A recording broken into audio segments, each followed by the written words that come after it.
It's working. Drop the socket. I found it. Thanks, sir.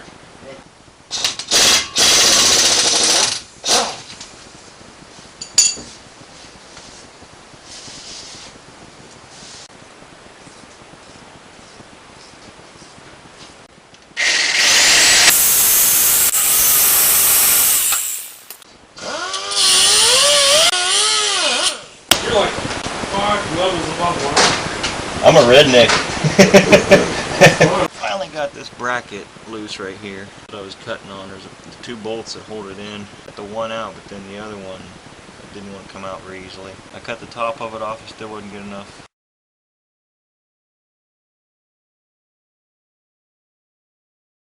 It helped doing this. We unhooked the drive shaft from back here, so we don't have to take out any U-joints. You can just take out the full bolt. We slid it back from the transmission in the tranny up there, and there's this shaft that slides into the back of the transmission up there and bolts to that flange right there. We put paint mark on it right there, and put paint mark on that flange up there, so it'll line back up. Put a paint mark, the flange coming out of the back differential that the drive shaft bolted to. Okay, so I pulled the bolts out between the transmission and the engine, around the bell housing. Behind that tube right down below this wire harness, if you follow it up, right about where it takes a 90-degree bend, there's a bolt behind that, and then on down in there, there's a bolt hole, kind of in line with it. Looks like that big nut coming off that tube is. The other side over here, there's some bolts. There's an oil filter down there you can see. There's a bolt hole through the flange, pretty much straight across from it. I believe there's 2 more above that bolt. Not too bad overall so far. Hoping to, I'll take the shifter loose, the tranny mount, and slide it back, and then I'll have access to get the flywheel and clutch. Yay! Next thing I gotta do is take off this shifter boot. So I'm taking them out by hand.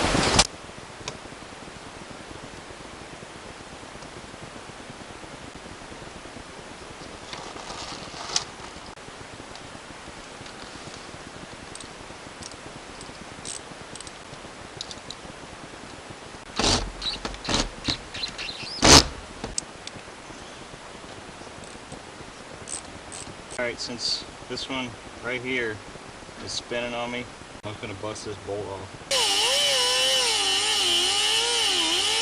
Take out this transmission. You gotta, there's a release, there's a quick connect release on the side. I'm going to try to make a tool. Basically, I got to make something. This opening, the inside one's basically too small, and if I try to use the outside one, it's too big. So what I'm going to do is take a putty knife, drill a hole out at the end, and then take a sawzall and cut down to it.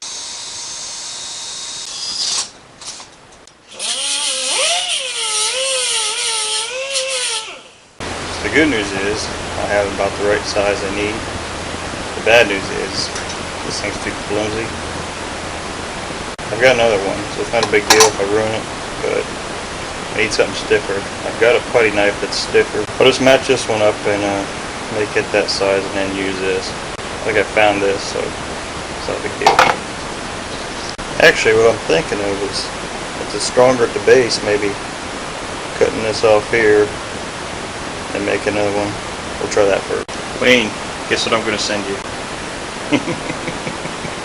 Yeah, this is looking up the sleeve cylinder where it connects right up here.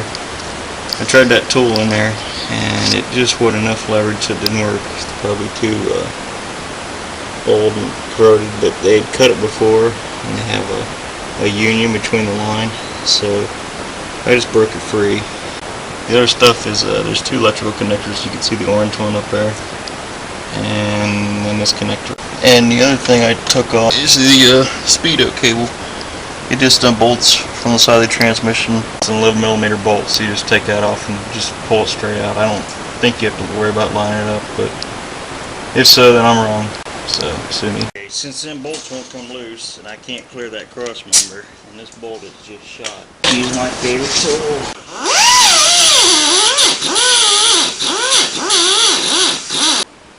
It's taken me a couple nights to get to a point I'm going to show you here. I get up about 5 a.m. and so working late kind of sucks. Then I work till midnight, and then next night was till 11. So finally got the transmission pulled, which I'm going to show you. There's good news and bad news. There's a tranny laying out on the ground. I did have to yank that cross member out, but it's pretty shot. The actual braces it sat inside, there's a rust hole right here. This one's the better shaped one out of the two. The other one's really more flimsy and it's got holes. Here's that cross member. This is the better end. It's supposed to have bushings in it, but they're completely rotten. This is what's left of them. I think they're supposed to be about twice that thickness. I think that's what they're supposed to be, about the size of, but stuff's completely gone.